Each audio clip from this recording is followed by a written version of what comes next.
ہم نے اپنے بچوں کو نہیں بچایا تو یہ ہمارے بچے کن کے گودوں میں جا کے کھیلیں گے یہ اللہ ہی جانتا ہے۔ بڑے افسوس کی بات ہے، ہم اتنے غافل ہیں، رات کو 1 بجے ہمارے بچے دوڑ رہے ہیں، ہمیں کوئی پرواہ نہیں، ہم اپنی زندگی میں مست ہیں۔ ابا اپنا واٹس ایپ چلا رہے ہیں، اماں اپنا واٹس ایپ چلا رہی ہے، باجی اپنا انسٹاگرام چلا رہے ہیں اور بھائی اپنا فیس بک چلا رہے ہیں، سب لوگ اپنی اپنی دنیا میں مست ہیں۔ ان دونوں حالوں کی فکر کون کرے گا؟ ان نونہالوں کو کون دیکھے گا؟ ان کی کون فکر کرے گا؟ بچہ گھر جاتا ہے، ہم اس کی اتنی خبر نہیں لے پاتے کہ آج اسکول میں کیا پڑھائے گا۔ اب سالانہ ایگزام قریب آ گیا، لوگ بیٹھ جاتے ہیں بچوں کو پڑھانے کے لیے، تو وہاں سے ناراض ہو کے آئیں گے، میرے بچے کو پورے سال کچھ نہیں کیے گا۔ آپ کیا کر رہے تھے پورے سال؟ آپ سو رہے تھے پورے سال؟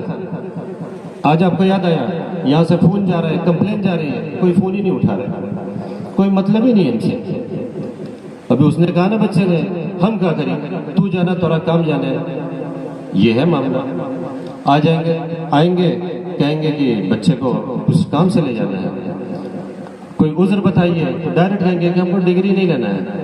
ہم کو آپ نے بچے کے ذہن میں پہلے ہی ڈال دیا کہ آپ کو ڈگری نہیں لینا ہے، آپ کو نہیں پڑھنا ہے، تو ظاہر سی بات ہے بچپن سے ایک چیز آپ نے اس کے ذہن میں ڈال دی کہ آپ کو پڑھنا نہیں ہے، یہ تو بس ایسے ہی ہم آپ کو پڑھا رہے ہیں، خالی رہو گے تو بیکار ادھر گھومو گے، اس سے اچھا ہے کہ پڑھ لو۔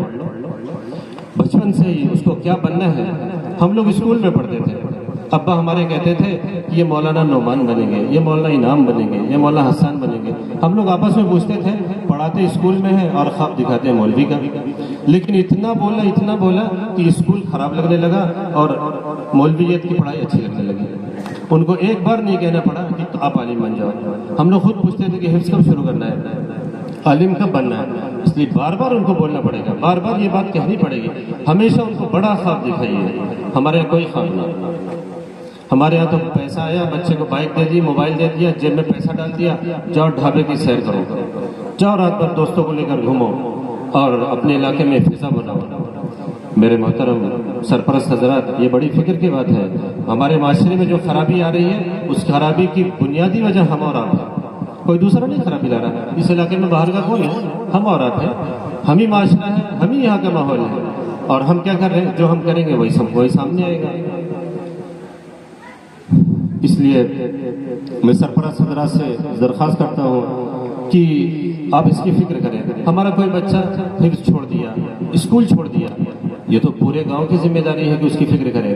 پاس پڑوس میں آگ لگ جاتی ہے تو پورے گاؤں میں تہلکہ مچ جاتا ہے، ہڑکم مچ جاتی ہے۔ ایک بچہ اسکول چھوڑ دیا اور ایک بچے نے حفظ کی تعلیم چھوڑ دی، ہمیں کوئی فکر ہی نہیں۔ جس کا بچہ ہے وہ جانے، آج اس نے چھوڑا ہے کل آپ کے بچے کو چھوڑوائے گا، آج اس نے اسکول چھوڑا ہے کل آپ کے بچے کو چھوڑوائے گا۔ آپ کہاں سو رہے ہیں؟ آپ کس غلط فہمی میں زندگی گزار رہے ہیں؟ ایک بچہ گٹکا کھا رہا ہے، آپ اس کو دیکھ کے کہ ہاں ان کے گھر کا ماحول تو ایسے ہی ہے، نہیں، وہ گٹکا کھا رہا ہے، کل آپ کا بچہ گٹکا کھائے گا۔ اس لیے آپ اگر اپنے بچے کو بچانا چاہتے ہیں، پہلے سامنے والے کو بچے کو بچائیے۔ بچے ہمارے اسکول چھوڑ دے رہے ہیں، پڑھائی چھوڑ دے رہے ہیں، پورے گاؤں میں کوئی ایک آدمی نہیں ہے جو ان سے پوچھنے والا ہو کہ آپ نے اسکول کیوں چھوڑ دی، آپ نے پڑھائی کیوں چھوڑ دی۔ نہ کوئی ترغیب دینے والا ہے، نہ ان کو کوئی سمجھانے والا ہے۔ لوگ اسی طرح ہمارے بچے زندگی گزار رہے ہیں، کوئی وارث نہیں ہے۔ بس ہم نے پیسہ کما لیا، گھر بنوا لیا، گاڑی لے لی، بڑے کھیت لے لیے، سب کچھ بدل دیا، پہناوا بدل دیا، نہیں بدلا تو اپنی سوچ نہیں بدلی، اپنی فکر نہیں بدلی، اپنے آپ کو نہیں بدلا، باقی سب کچھ بدل دیا۔ اس لیے سب کچھ بدلے نہ بدلے، اپنے آپ کو بدلنا ہوگا۔ ہم بدلیں گے سب کچھ بدل جائے گا، لیکن سب کچھ بدلنے سے کوئی فائدہ نہیں جب ہمارے اندر کوئی فکر ہی نہیں پیدا ہو پا رہی ہے۔ اس لیے میرے محترم سرپرست حضرات، میں آپ حضرات سے درخواست کرتا ہوں کہ جو باتیں میں کہہ رہا ہوں آپ لوگ اس پر عمل کرنے کی کوشش کریے، اس کے بعد پھر آپ اس علاقے کا رزلٹ دیکھیے۔ آج 14 سال کا سفر ہو چکا ہے، لیکن جو کچھ سامنے آیا ہے اس سے کئی گنا زیادہ چیزیں سامنے آنی چاہیے تھی، لیکن چونکہ رسپانس ایک طرف سے رسپانس نہیں مل رہا ہے، رسپانس نہ ملنے کی وجہ سے ہمیں یہ سارے پرابلم فیس کرنے پڑتے ہیں۔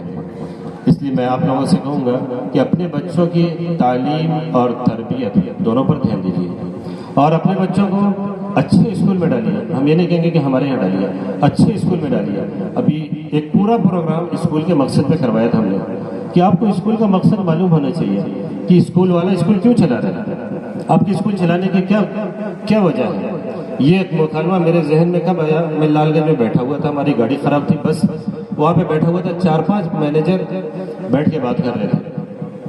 تو ایک کہتا ہے کہ ہم تو اپنے ٹیچر کو ایسے گالی دے دیتے ہیں، دوسرا کہتا ہے ہم اپنے گارجین کو ایسے گالی دے دیتے ہیں، تیسرا کہتا ہے ہم بچوں کو ایسے مارتے ہیں۔ تو میں سوچنے لگا کہ یہ لوگ اسکول چلا رہے ہیں، یہ ایجوکیٹڈ لوگ ہیں، یہ جاہل لوگ ہیں، جہالت والی بات کرتے ہیں۔ اس وقت مجھے سمجھ میں آیا کہ جب تک اسکول چلانے والوں کا مقصد صاف نہیں ہوگا تب تک ہمارے سامنے نتیجہ نہیں آئے گا۔ اس لیے ہم لوگ فیس دیکھتے ہیں، وہاں پہ 50 روپے کم ہے، یہاں پہ 100 روپے زیادہ ہے، فیس دیکھ کے ہم اپنے بچے کو ایسی جگہ ڈال دیتے ہیں، 2 سال کے بعد ہم جاگتے ہیں کہ ارے ہمارے بچے کو تو کچھ آتا ہی نہیں۔ پھر جہاں سے لے کر گئے تھے پتہ چلا LKG سے نکال کے لے گئے تھے، UKG اور فرسٹ پڑھا کے لائے، دوبارہ اس بچے کا داخلہ UKG میں، وہ بھی زبردستی ہو رہا ہے۔ اس لیے پیسے کے لیے اپنے بچوں کی زندگی مت خراب کریے۔ ہر ایک اپنا رزق لے کر آتا ہے، اللہ نے ہر ایک کا رزق مقدر کر دی، جو مقدر میں وہ مل کے رہے گا، اور سب کا رزق اللہ تعالیٰ دیتے ہیں۔ ہم اس کو غلط جگہوں پہ استعمال کر رہے ہیں وہ الگ بات ہے، لیکن سب کا رزق اللہ تعالیٰ دیتے ہیں۔ اس لیے اپنے بچوں کی تعلیم اور تربیت کے لیے پیسے کا منہ نہ دیکھیں۔ اگر آپ پیسہ دیکھیں گے تو پیسہ بھی جائے گا، بچہ بھی جائے گا۔ جب بڑھاپے میں کہتے ہیں نا لوگ بچہ پیسہ نہیں بھیجتا ہے، بچہ بھی گیا پیسہ بھی گیا۔ اس لیے آپ لوگ اس کا خیال کریے، اپنی بچیوں کا خاص خیال کریے۔ یہ بچیوں کا معاملہ بہت ہی خراب چل رہا ہے، گاؤں میں جو بھی چل رہا ہے سب کے سامنے۔ اس لیے میں گاؤں اپنی مائیں بہنوں سے درخواست کروں گا کہ ایک اچھا ماحول دیجیے اپنے گھر میں، اپنے بچوں کا خیال کریے، گھر میں تعلیم کا ماحول بنائیے، نماز کا اہتمام کریے، خود ان کا نماز کا اہتمام کرائیے، گھر میں تلاوت کا ماحول ہو۔ ہم دیندار لوگ ہیں، ایمان والے لوگ ہیں، یہ ہمارے گھر کا کام ہے، اگر ہم نہیں کریں گے تو کون کرے گا؟ آخر میں اگر ہم نے کچھ سخت بول دیا اس کے لیے میں آپ حضرات سے معذرت چاہتا ہوں۔ آخر میں پھر میں اپنی طرف سے، اپنے ٹیم کی طرف سے آپ تمام حضرات کا دل کی گہرائیوں سے شکریہ ادا کرتا ہوں۔ السلام علیکم ورحمۃ اللہ وبرکاتہ۔